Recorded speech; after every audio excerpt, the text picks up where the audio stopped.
नमस्कार मंडळी, मी स्नेहल तुमचे माझ्या किचन मध्ये मनापासून स्वागत करते। सर्वात आधी आपण 2 वाटी पाणी थोडंसं एक्स्ट्रा घेऊ कारण उकळल्यानंतर कमी होणार आहे। 2 वाटी पाण्यामध्ये 1 वाटी गूळ टाकून आपण विरघळवून घ्यायचा आहे।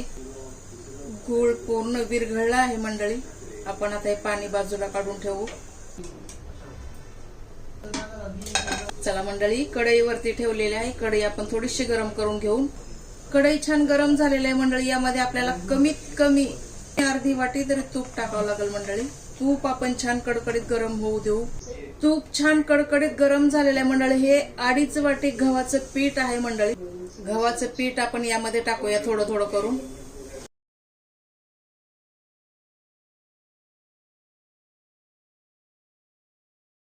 आता हे पीठ मीडियम गॅसवरती छान ब्राऊन होईपर्यंत आपण भाजून घ्यायचं आहे।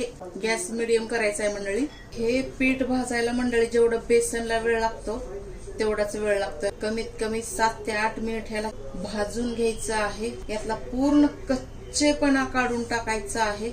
कच्चेपणा काढल्याशिवाय हा पदार्थ आपल्याला खाण्यासाठी व्यवस्थित नाही लागणार। अगर यामध्ये कच्चेपणा असेल तर आपण पीठ खाल्ल्यासारखा हा पदार्थ लागेल। हे थोडंसं भाजत आलं की आपण राहिलेलं तूप यामध्ये टाकायचं आहे। चला मंडळी, राहिलेलं तूप आपण टाकून घ्यायचं आहे। हे टाकून आपण आता छान थोडंफार भाजत आलेलं आहे। जोपर्यंत घरात सुगंध नाही दरवळत हे भाजण्यासाठी जाड तळाचं भांडं घ्यायचं आहे मंडळी, तर हे खाली लागणार नाही। बेसनचा पदार्थ बनवतो त्याच प्रकारे छान कच्चेपणा निघेपर्यंत भाजून घ्यायचं आहे। चला मंडळी, पीठ छान भाजलं आहे। आपण आता गुळाचं पाणी चाळून घ्यायचं आहे। गॅस बंद करायचा आहे। पूर्ण घरामध्ये सुगंध दरवळलेला आहे।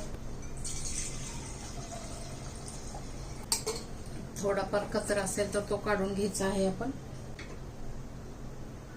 परत कढईवरती ठेवायचे आहे।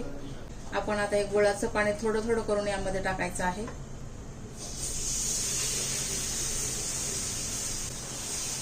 गॅस मीडियमच कर ठेवायचा आहे।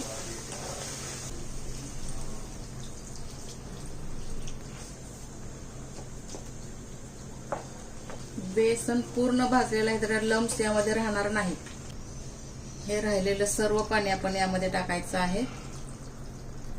आता मीडियम गॅसवरती हा पदार्थ शिजवून घ्यायचा आहे।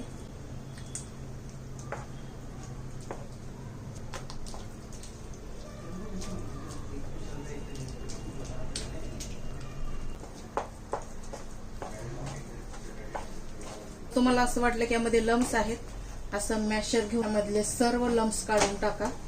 चला मंडळी, पूर्ण यामधले लम्स आपण काढलेले आहेत। यामध्ये बाकीचे साहित्य ऍड करू।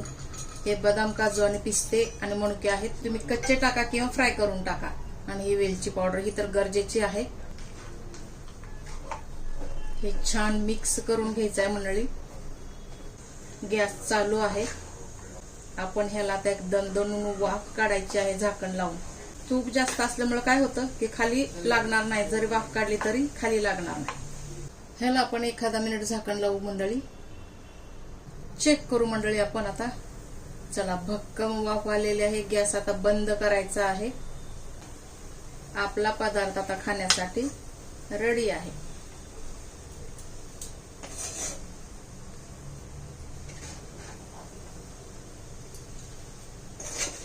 हा आहे मंडळी गुरुद्वारेचा प्रसाद। व्हिडिओ आवडला असेल तर नक्कीच लाईक करा, शेअर करा, सबस्क्राईब करा।